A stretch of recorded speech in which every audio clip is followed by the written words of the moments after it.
Hi, Paul Bedford here from Retention Guru, and in this short clip originally filmed as part of a webinar on exercise adherence that I did for CIMSPA in the middle of 2021, I talk about the actual factors impacting exercise adherence, and I really focus on self-efficacy, your belief in your ability to be successful, and I list the 7 items that I think are going to help with improving self-efficacy. Now, if you enjoy this clip, please put some comments in the box down below. If you've got any questions, please email me at paul@retentionguru.co.uk. For now, just enjoy the clip, and I look forward to seeing you again soon. Take care. Bye. Now, in terms of increasing adherence, and I did mention this a little bit earlier, one of the things we want to do is increase self-efficacy. Self-efficacy is your belief in yourself, your belief in your ability to be successful, and it is different from self-confidence. It is context specific. So if I go into a gym environment, I have high self-efficacy. If I go into a studio environment, I have moderate self-efficacy. If I go into a tennis environment, I have very low self-efficacy because I don't play tennis. So it's my belief in my ability to make things feel like I can be successful.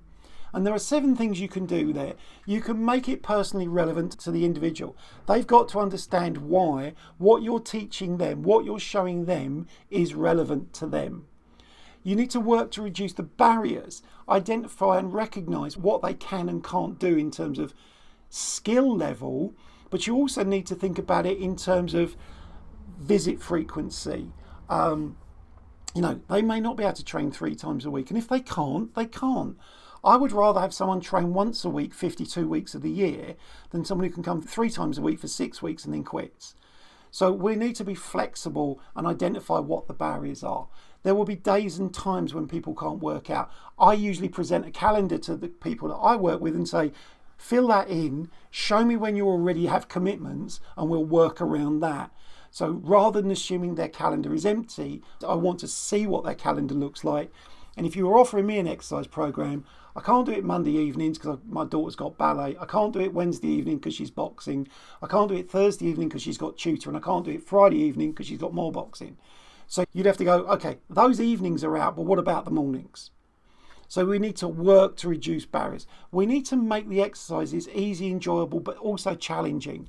Not so challenging they can't be successful, but just on the verge of, I'm having to really concentrate to do this activity. We then need to provide reinforcement. I'm going to come back to what is that including in a little while. But we need to reinforce. We need to praise and give feedback, support and recognition. We need to set realistic and achievable goals, not just SMART goals. We need to set what are called superordinate goals. The superordinate goal is the motivator of the behaviour. SMART goals are just measures against which we're tracking progress. And the other thing we want to do, and I've also alluded to this already, is avoid what I call a threshold mentality. If you can't come 3 times a week, it's not worth coming. I would argue if they can only come twice a week, once a week, it's worth coming because they can build from that. Now, the World Health Organization has its guidelines about how much we should be doing each week. For me, that should stay in front of it, build up to 150 minutes of moderate cardiovascular work and 2 resistance sessions. Build up to. It shouldn't be the entry point. Because if you make it the entry point, too many people can go, I can't do that. And if I can't do that, it's not worth starting. So we have to think about these things. We also have to think about how much information we give people.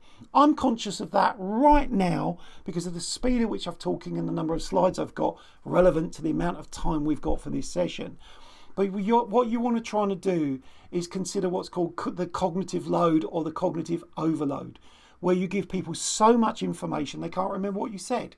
And I think we're guilty of that now in a lot of our inductions on onboarding sessions. We've crammed so much in. You've got to download an app, you've got to look at the different workout programs, you've got to do a body scan, you've got to do this, you've got to do this, and you've got to learn the equipment. By the time you get to the end of it, when we set people free to go off and do it on their own, they can't remember it all. So we have to be conscious of just how much we tell people at any one time.